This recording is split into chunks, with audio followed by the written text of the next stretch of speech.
সবকিছু যেন ঘটেছিল চোখের পলকে। কেউ বুঝে ওঠার আগেই জীবন আর মৃত্যুর মাঝে সেই সূক্ষ্ম রেখাটা অতিক্রম করে ফেললেন ইকরা। কিন্তু মৃত্যুর ঠিক 2 মিনিট আগে তিনি যে কথাগুলো বলেছিলেন সেগুলো আজও কাঁদাচ্ছে সবাইকে। ঘটনার আগে হঠাৎ করেই ইকরা অস্বাভাবিক দুর্বল অনুভব করছিলেন। পরিবারের সদস্যরা জানান তিনি বারবার আলভির হাত শক্ত করে ধরেছিলেন।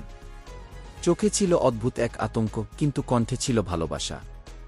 তিনি ধীরে ধীরে বলেছিলেন, আমার কিছু হলে তুমি ভেঙে পড়ো না, আমাদের সন্তানটার খেয়াল রাখবে গি।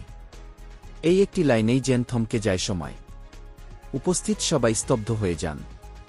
কেউ ভাবতেও পারেনি এটাই হবে তার শেষ কথা। ইকরা আরও বলেন, আমি হয়তো পাশে থাকব না, কিন্তু আমি সবসময় তোমাদের জন্য দোয়া করব। কথাগুলো বলতে বলতেই তার চোখ ভিজে উঠেছিল।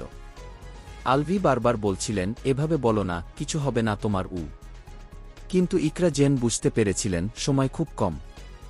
পরিবারের এক সদস্য জানান, শেষ মুহূর্তে তিনি আকাশের দিকে তাকিয়ে শুধু বলেছিলেন, আল্লাহ, আমার পরিবারকে রক্ষা করো।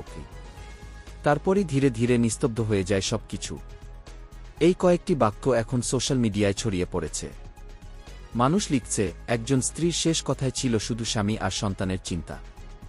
নিজের জন্য কোনো অভিযোগ নয়, কোনো ভয় নয়, শুধু পরিবারের ভবিষ্যতের কথা। ঘটনার পর আলভি সম্পূর্ণ ভেঙে পড়েছেন।